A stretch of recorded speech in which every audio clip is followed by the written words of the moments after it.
There's a good healthy sound as I come down here to the quay in Orford. I'm with Charlie Underwood. Charlie, we're on the ferry. Yes, the ferry goes from the mainland to the island. And the island's called Havering? No, the island is Orfordness. Oh, I see. So Orfordness is an island itself, is it? Not really. It's always called the island locally, but it's a peninsula because it's connected to the mainland at Aldeburgh and Slaughton. How many journeys have you made on this ferry then? Well, I've been coming over pretty regularly since 1956. Is that when you took on the job? No, that's when I started work with the Atomic Weapons Research Establishment. I actually took on the lighthouse job in 1965. That's 27 years. Well, that was a retirement job, was it? No, that was a part-time job I took on. I was a plant attendant with the AWRE, and because I'd been security cleared, they needed somebody who had to go through the site then, and everybody had to be security cleared at that time. And I took the job on because I needed some extra money. But do you ever regret that decision? Never, no. As I say, I took it over for all the extra money, but now it's become a way of life. Now, the ferry goes from the quay at Orfordness. How many ferries have there been in your time, or has this always been the ferry boat? No. Originally, just after the end of the war, there was two LCMs came here, ex-wartime, Land Craft Marine, that was. And then when AWRE came, they had this present ferry built at Lowestoft. And after then, there was another one, Portree. That was an ex-ferry from the Isle of Skye. That was brought here because of when they were building the American Cobra Mist early warning radar site. Right. They needed a bigger boat to bring all the lorries over, and that's when they got Portree. Right. Well, we've docked now, and we're going to find your Land Rover. That's right. That's in the Nizenhut. And you and I are going to run through this rain, are we? Well, I'm going to put my waterproof trousers on, I think. Right. I think that's a good idea. Well, we've changed our mode of transport now for Land Rover, Charlie, but at one time this was a secret place, wasn't it? Yes, it has been for years. But going back many years, these were grazing masters for cattle, and at that time they were brought in from the Aldeburgh end, being driven in and out, and at that time there was a marshman lived over here in a cottage, which I'll show you as we go round. A lucky man. Yes, he had a family over here, and they had to cross the river every day to go to school and all things like that. And then in the 14-18 war, this became an airfield. There again, that was the first lot of experiments that were made over here. And a few years ago, I was fortunate in bringing the pilot of the plane that shot the Zeppelin down at Cleverton over here. Really? He was in his 80s then. Douglas Holder, his name was. But he was a very interesting man to talk to, and I learned many things about what happened during the First World War from him. So what were they using it for then? Well, actually, the first parachute jump was made over here. Was it? And that parachute they hooked onto the wing of the aircraft, and the pilot would climb onto the wing and jump out between the wing and the tailplane. Fortunately, the first one did open. I'm glad it did. The gate we're just approaching now was the main entrance to the Atomic Weapons Research Establishment. There would be security police on the gate here, and nobody got in unless they were had been security cleared, or visitors were escorted at all times. Before the atomic weapons, or when they started here, the Ministry of Supply were here, and at that time this little Nizenhut here was their fire station. Was it really? It was only a Land Rover, but it did the job. The next building, there was the electrical workshops this end, drawing office at the far end, the next building, which is an old First World War building. They were eventually used as mess rooms, and then the machine shop was in that building. And on the left what was a hangar, which was built in the First World War. There was two of those. One that had been demolished, but that one was badly damaged in the '89 hurricane and had to be demolished to make it safe. Right. How much do we know, or are we allowed to know, what was going on over here? Well, I suppose a lot of it is off the secret list now, but as I say, I was positively vetted for AWRE, and again when I went to the Telecom Research Labs at Martlesham, so there are things that I wouldn't even talk about myself, even now. Absolutely, yes, very wise. Now, how did you get involved then, you know, with the job in the first place in 1956? Well, there was another chap got the job first, Wally Green, and he was on the point of retiring. He started training, but I would have told you something else then. Right, go on, do tell us, that's all right, we can edit things in, that's fine. Yeah, well, before AWRE came here, the only bridge across Stony Ditch, you'll see Stony Ditch shortly, was a small bridge to the lighthouse. But then when AWRE came, they put up a Bailey Bridge there. That has since been taken down because it was unsafe. But the firm who took it down painted it up and resold it, and it was put up somewhere else.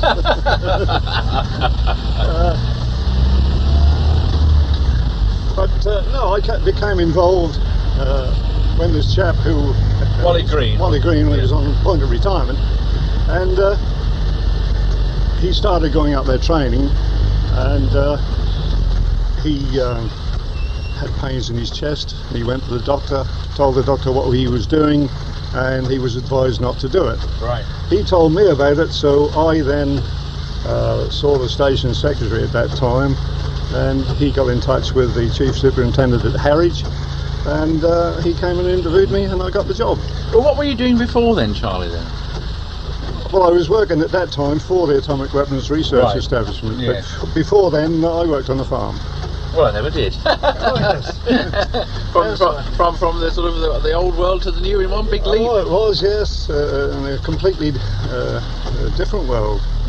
But before we had mains water in the village, to get water onto the island, the Air Ministry, I think it was then, had a pumping station put up in just outside the village, and that used to pump the water over into these tanks. Well, during the very bad winter of 1963, everywhere froze up, and I was in the part-time fire brigade then, and I helped to ferry water across here to put in these tanks. And it was so cold that we had to thaw the pump out every time we arrived here. Really? We had an extension on the exhaust and thawed the pump out.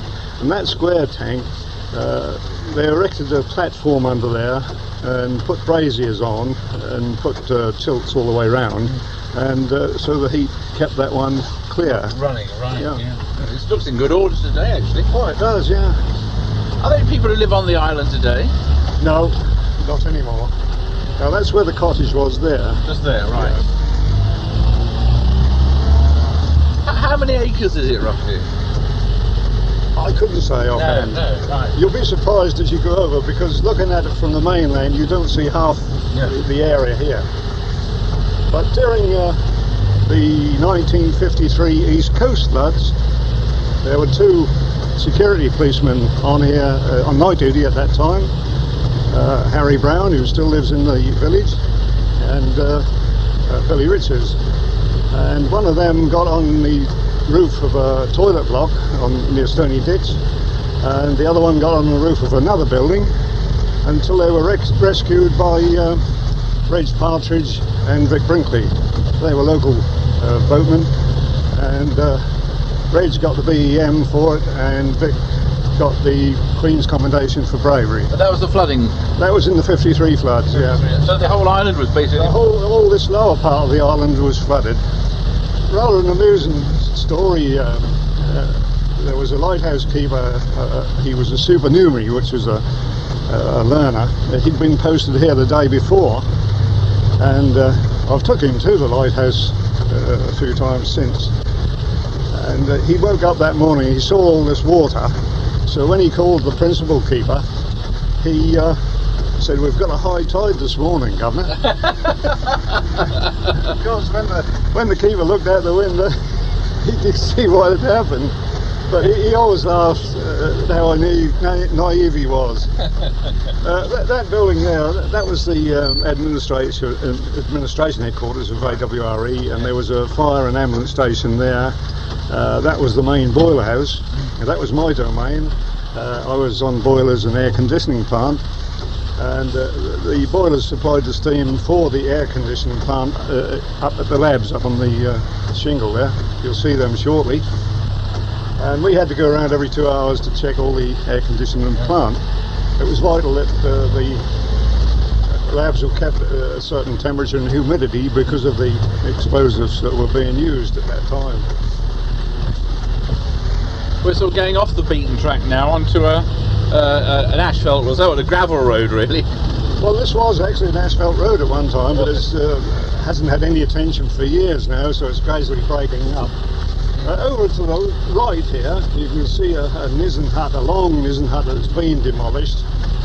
At the early days of the Atomic Weapons Research Establishment, the Ministry of Supply were doing experiments over here.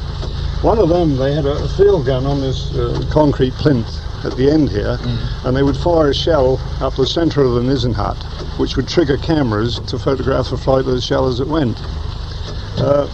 They always seemed to do that when we were in the canteen at lunch. Whether it was done purposely or not, I don't know. Made you jump. Oh yes, yeah. And I don't know if you know it, but radar was actually invented here at Orfordness, not at Bordsey, as a lot of people think. And Watson Watt at that time had 2 wooden towers here. And the only evidence of that now are these 4 concrete plinths here where one of the towers stood. Oh, that's right, yes. They were dismantled and took to Bordsey and then reassembled there. Matter of fact, my elder brother helped in that operation. He went to Bordsey. That looks like the guard room there with the... No, that was the canteen. Oh, right. Yeah. They were going over a bridge. Yes, this bridge goes over Stony Ditch. Not particularly stony, but on old maps it was Stone Eye Ditch. Probably because that's just a blank end. The tide flows in and out. As I said, the AWRE had a Bailey Bridge put over, and as they extended their labs, they had other bridges put over. The one down there and this one. All right. So who owns this land now? The Ministry of Defence. Right.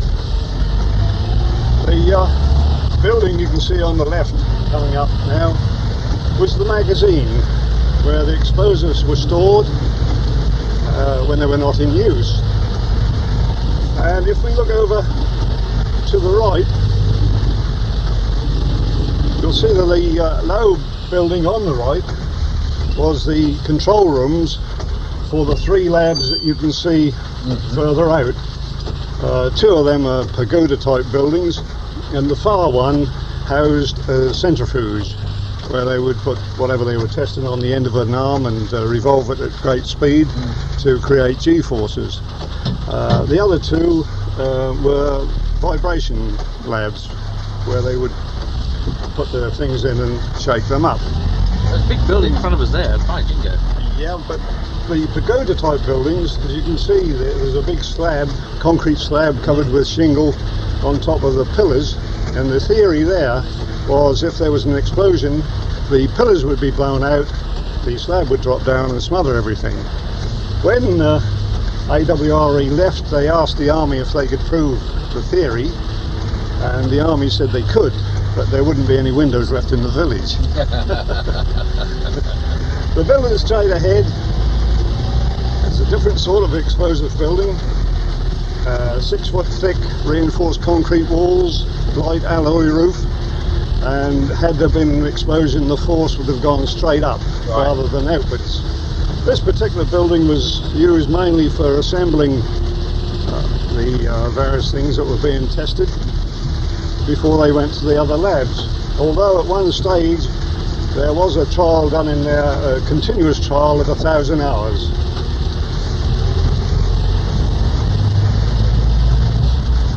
It all looks somewhat eerie, really, as we drive around. There's lots of things which will have gone on here which nobody would ever know about, but it was built, what, for defence purposes? Did they use that argument? They were creating big weapons for defence purposes, or what?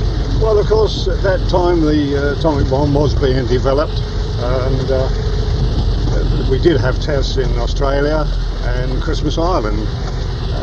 As you well know, there's claims now by the servicemen who were on Christmas Island at that time. But no, it was built for testing various components, I suppose. Bits and pieces, right. Bits and pieces. That building over to the left there was the climatic chamber.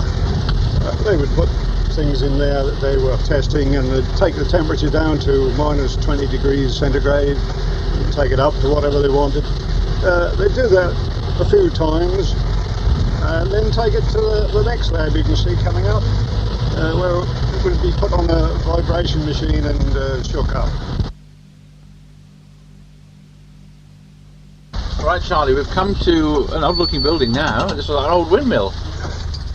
Well, that one was a radio beacon for shipping before and during the war. There was a big area revolving inside that which sent out a signal so shipping could pick up a bearing on it. And the brick building alongside housed the generators that ran that.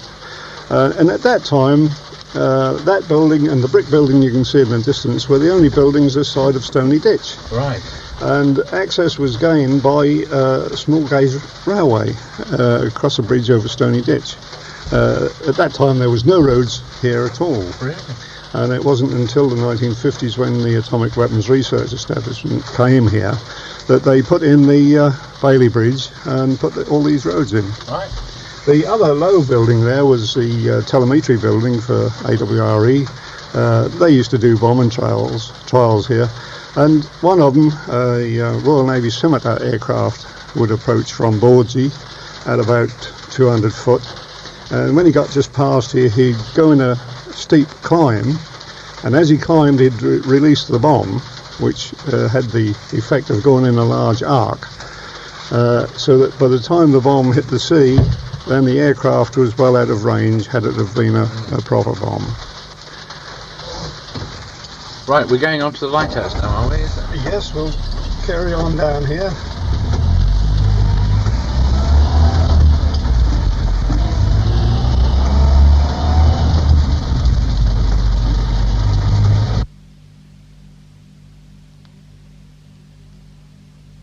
Well, the seagulls are singing. We've arrived here at the lighthouse. What's its name, this lighthouse, then? Orfordness. Orfordness Lighthouse, yeah. Right.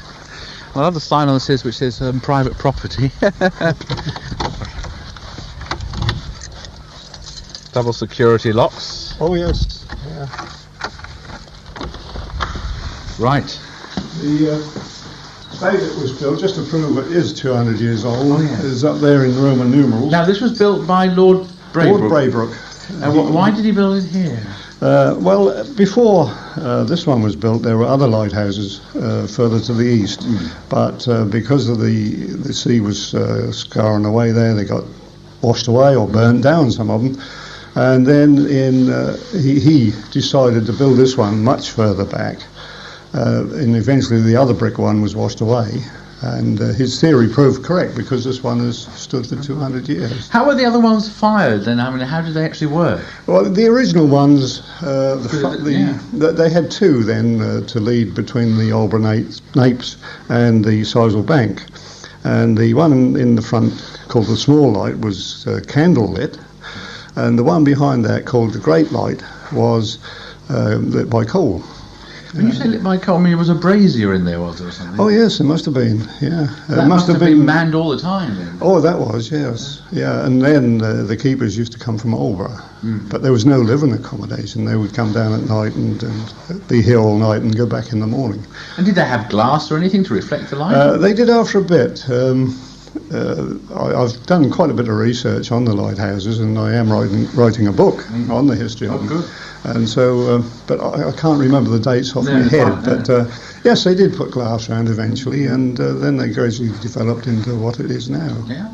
It's a very ornate sign, but this must be Lord Brabourne's coat of arms. I would think so. I haven't verified that yet, but I'm going on a visit to Orleans to see if I can find out for sure. So he owned Orfordness in those days, did he? Well, he owned the light, and to strengthen his position here, he did buy this piece of land. But why on earth did he own a light? Oh, it's very money-making. Really? Oh, yes, because even years ago they charged a penny a tonne on every tonne that went past the lighthouse. Well, how could they collect that money then? Well, as there is now, there was customs at every port, and the customs knew where the ships come from, and they knew what lights they passed, and they had to pay the light dues to the customs, who in turn gave it to the private owners. And the private owners had a mandatory right to keep the lights up then? Oh yes, yeah. Because they didn't always do that. No. This one in particular got in very bad condition at times. There was one instance where the owner at that time let a widow have the lights because her husband and father had been lighthouse keepers before then. But she didn't do a very good job. And he wrote her a notice to quit, and in it he said that I excuse it because you are a woman. Well, imagine saying that today. I think you'd probably get lynched, wouldn't you? Right, the mist's coming in a bit now, Charlie. Do we close this door? Yes, we'll close the door. Right, and we're going to open another one. Yeah. Now we're coming in. There's a gentle hum of an engine here. Ah, my word. That's the charges. Now this is much larger in here than I anticipated, actually. Ah, yes. Well, this is the base of the tower, and if you go back to the 1930s, the keepers had their families live here with them, and that is what it looked like then, with the cottage on either side. Either side, which has recently been demolished, I suppose. Yes, they were demolished in the 1950s when this was automated. One des res with tower, really, isn't it? Yes. The entrances to them were through that opening, or where that opening is there and here.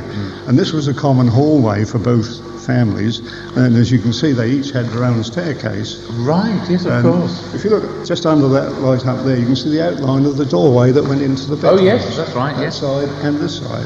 Right, they had to get on with each other then? Oh, yes. I suppose they did. I actually went to school with boys that lived up here, and they used to have to cross the river every day. Yes, cool. Yeah. And they were rowed across, and they didn't have a motorboat or anything like that. Now, the light itself today is driven by what? By the mains electricity, and if we get a failure, that generator takes over automatically and carries on. What waters are we protecting with this light? Well, Orfordness actually sticks out into the sea quite a bit, if you look at the map. And it was put here because many years ago the ships used to come closer in than they do today. But we've also got the Shipwash lightship about 7 miles out. Is that unmanned? Yes, that's fully automatic, as is the outer gabbard. And when we get to the top, I'll tell you a bit more about those. You've got the desk here must be one of the original pieces of furniture. Well, I would think so, yes. It's built with the round. Yes, yeah, and you'll see another beautiful cabinet up in the service room when we get up there, and that is very well made. I've got to ring Harry's now because I have to check in with the operational control centre every time I arrive and leave the station. Right, well, you've arrived, so you better go and do that straight away, so they'll be knowing that you're here.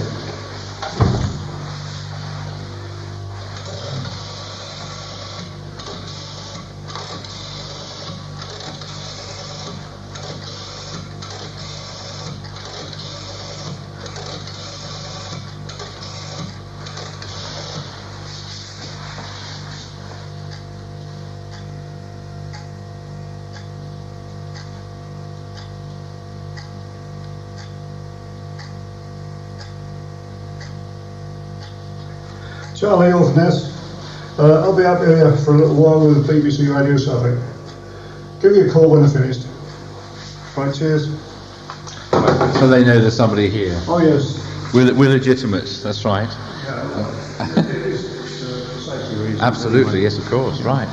So here we have the batteries. Yes, well, if the generator fails, then we do have battery lamps that it goes over onto, and these are the batteries. So in fact there's three systems really. There's a main system, the generator system and the battery system. Yes, that's right, yeah. All maintained by Trinity House. That's right, yeah. Right. Now you must lead the way, sir, because... Well, as you know, I'm bringing parties up here throughout August. Yes. And we do have safety notices here. Right. And I always draw their attention to that. It says here, narrow, steep stairs, persons with respiratory or heart problems are not advised to ascend the tower, and children must be accompanied by an adult. Right. Yeah. Right. You're the adult, I'm the child. Also, I always tell the parties as well that if they get part of the way up and they don't like heights and they don't like it, to come down again immediately. That's right. Oh yes, absolutely. You've got to do that, haven't you? Yeah. There we go. I'm going up the stairs with this wonderful stair rail on the right, which must again be original. I can't think that it was put on. Well, the lighthouse has been altered over the years, and there was a big alteration done in 1866. And at that time they altered the top. It used to be a rounded top on, but they altered that to what it is now. And at that time there were cellars underneath here, and in the cellars was a well. Oh. But on the alterations I saw on the plans that the well was to be filled up. Right. I'd like to open up the cellars again just to see what's under there. I wonder if you'd find any grog. We never know, right? On that platform there, the grey cabinets house the remote control equipment, which sends and receives the signals from Harwich, because they can do anything from Harwich that I do here. Right. 2 time switches on the wall in between the cabinets. If one fails, the other one automatically takes over. They adjust themselves to the lengthening or shortening days. And the bottles on the wall there are the gas extinguishing, fire extinguishing bottles. We've got fusible links. If it got too hot, one would part. Right. And the bottles would be pierced and the gas would come out of the nozzles. This happened a few weeks back. A welder was working on that handrail and a piece of hot metal fell on the fusible link, and of course the gas was discharged. Oh.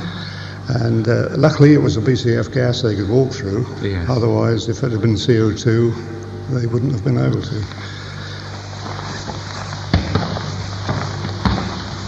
I don't know how many steps there are, but no doubt you'll tell us when we get a bit further up onto the next platform. Going up very gracefully. Oh my word, there's a light here. Yes, this is a light you don't see from the mainland.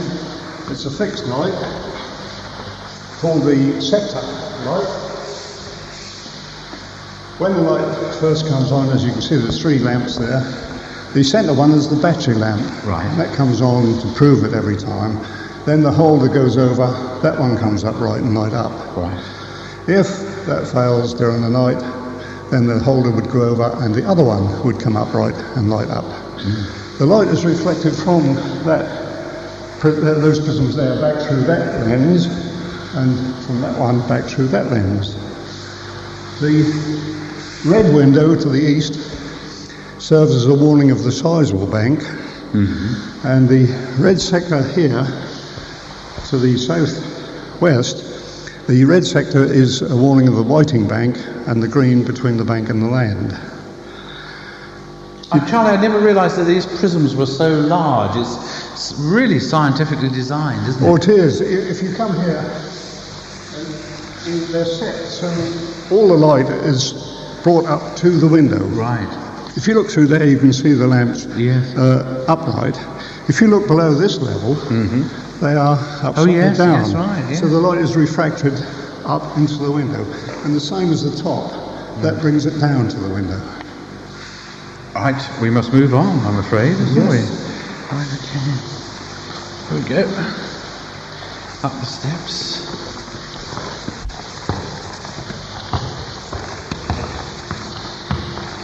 So that's the middle lamp. Now that is a surprise. I didn't realise that one was there. Yes, that's the sector light. The sector light, right.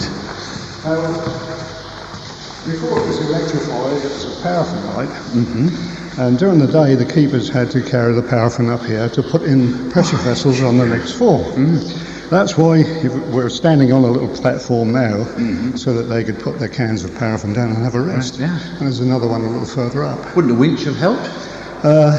Well, they didn't worry about that in those days. Right, let's get up and... The central tube, yes, you can see, actually housed the weights, which worked the clockwork mechanism that turned the lens at that time. Mm-hmm. And as the weights went down in the tube, the lens was turned at the correct speed. There we are. Well, I suppose they had to wind them up each day as well. Well, during the night, they had to wind the weights up and pump the pressure up on the light every hour and a half. Goodness me. There's no sinecure. Right. Now. Well, we've now arrived in the service room. That's right. And this is not just a lighthouse nowadays. The Shipwash lightship is 7 miles out. The outer gabbard is about 14. They are fully automatic, unmanned, and the signals from them come into this equipment here, yes, where it's converted onto a landline back to Harry's. Right. So that if the control room want to know the state of the lightships, they press a few buttons on their computer and they can find out what's happening out there. I've got a Raycon beacon on top of the tower, and that's the equipment that run that. Well, it's wonderful, wonderful piece of furniture here. Yes, you did tell me this is the cabinet I was talking about. This is a beautiful cabinet. It's felt oak, and it must have been built in here. Yes. I mean, it's curved. It's not both. It's a convex, isn't it? A concave, yes. rather. Concave. And I'm told that not many cabinets are like this, because usually a curved cabinet will have straight glass, but this one has got curved glass as well. And in here, housing the lamp. Well, that is a lamp that was in service until last October. Right. That's a 3 kilowatt filament lamp at 100 volts. Because they're no longer being used, the system was changed. We've got different lamps up there. We've now got a 1 kilowatt mercury vapor discharge lamp, which is even more powerful. Well, yes, it is in a way, but it's not quite as interesting as that. Certainly, that's a really work of art to make that. They will become collector's pieces, of course. How many hours will they last? I have to change them after every 1,000 hours. Right, let's ascend the final bit of our climb to the top of the lighthouse. This is somewhat steeper, this... Oh, you're quite right. Let's just ascend with care then, shall we? So we come up to the final bit of the lighthouse here at Orfordness.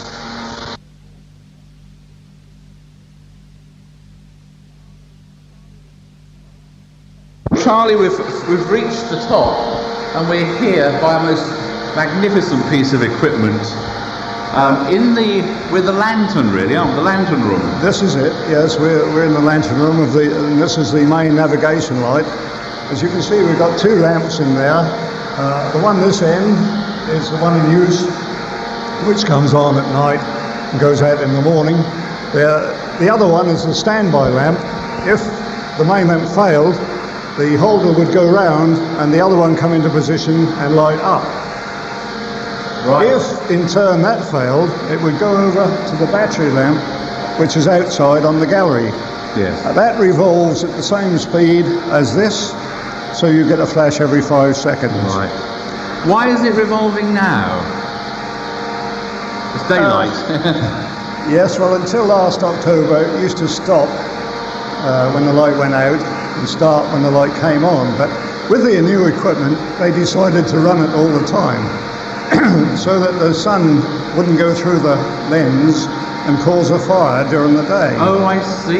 But my reply to that was that for 27 years it's been stopped during the day and we've not had a fire, so why is it going now? Now, how old is that lens up there?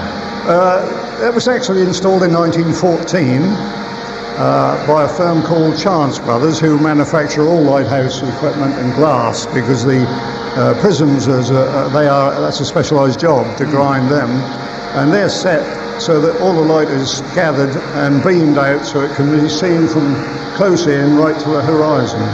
Now all this equipment from here upwards, which weighs about 1.5 tons, is floating on a trough of mercury which is contained in here. That must be pretty heavy too. Oh, it must be.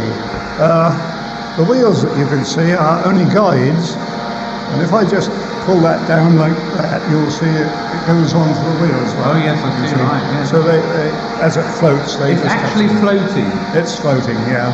And this was installed in 1914, and I don't think they can improve on it. Although they've improved on the lamps, on the control equipment, that is still the same as it was then. And how many miles out to sea can this light shine? 27. 27 miles. Yeah. Now, if you look on the wall at the back there are some light sensors. Yes. And they sense when the light come in. If the light doesn't come in, that sends a signal back to Harwich, and then they would phone me and I would come over and sort it out. On the inside of the lens, you can see a grey box with 2 eyes on it. And if you look on the rim as it goes round, there's a reflective plate. It's about here now. You see a red light come on underneath the grey box. Can you see the... Yes, yes. Well, as it comes past the eyes, that monitors the speed the lens is turning. Now the lens turns 1 complete revolution every 15 seconds, and because we've got 3 lenses, we get what appears as a flash every 5. Right. Now if the lens is going too fast or too slow, then we've got 2 motors there, 1 in use. If it was going too fast or too slow, it would switch automatically onto the other motor. The blue box you can see out on the gallery is a transponder. That's in use for the Harwich Harbour Authority, who are doing some survey work out there. And up until a fortnight ago, I also had one on there belonging to the Navy, who were doing survey work. This is a magnificent view, and here we're facing south, due south, because there's little brass compass points along the way. That's right, yes, and on a clear day, we can't see it today, but on a clear day you can see Bordsey Point. Right. And on a really clear day, beyond that, you can see Walton on Maze. There's several tracks down there, so vehicles drive over it. Yes, they're mostly people who come in from the Aldborough end with 4-wheel drive vehicles to do a bit of angling. So this is open to the public then? Well, it is really at this present time, but the anglers come down, they do their angling and go back again. But you do get other people who come and they go all over everywhere. And I understand that further down, where there is a tern colony, they even run over the nests this year. And they're the people who spoil it for everybody else. There's a balcony for the sunny days when you can walk around? Oh yes, yes.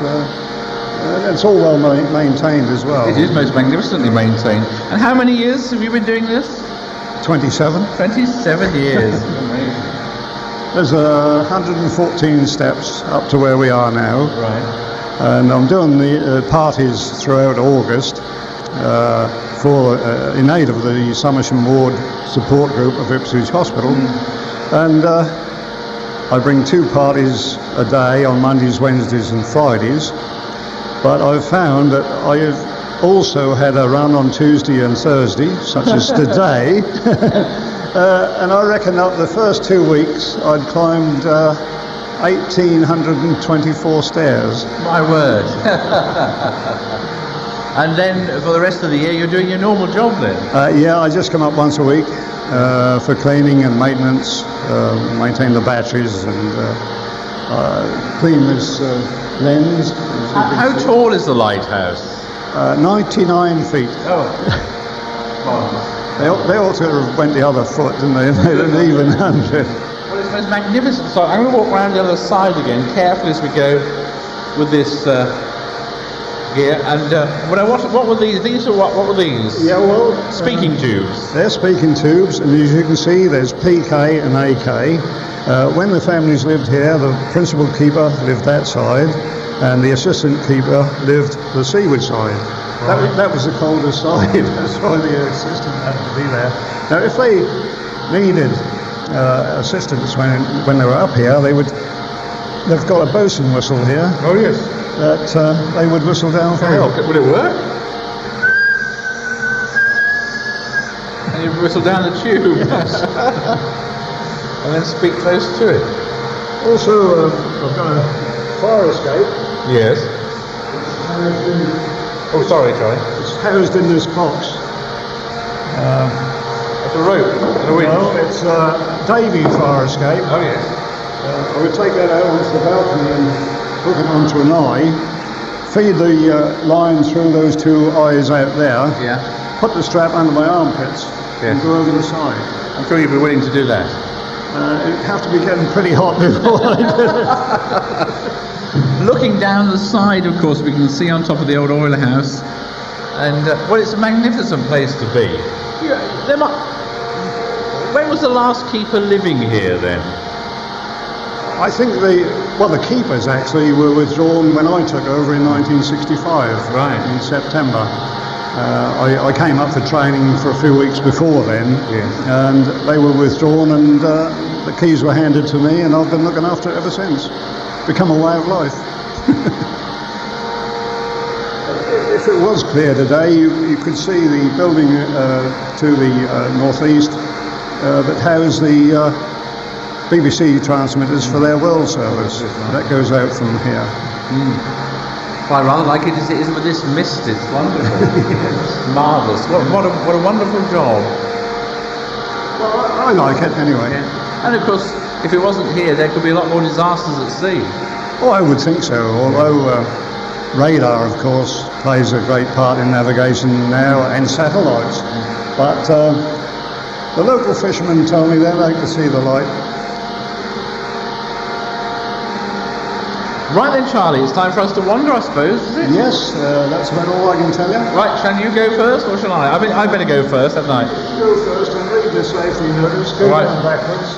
Right, yes. Oh, yes, absolutely. I couldn't agree with you more. We're going to descend back, holding the brass rail, coming down this steepest flight of steps. I'm not going to hurry. And we leave now this wonderful lighthouse top. I may never come here again, but I do hope I have the chance to. And I'm not counting the steps. I'm on terra firma of sorts, onto one of the levels. Well, Charlie, there we go down again, don't we? Yes. We can go frontwards this time. So I'm going to keep hold of the rail. I'm not counting the steps, but it's further up than you think. More beautifully decorated.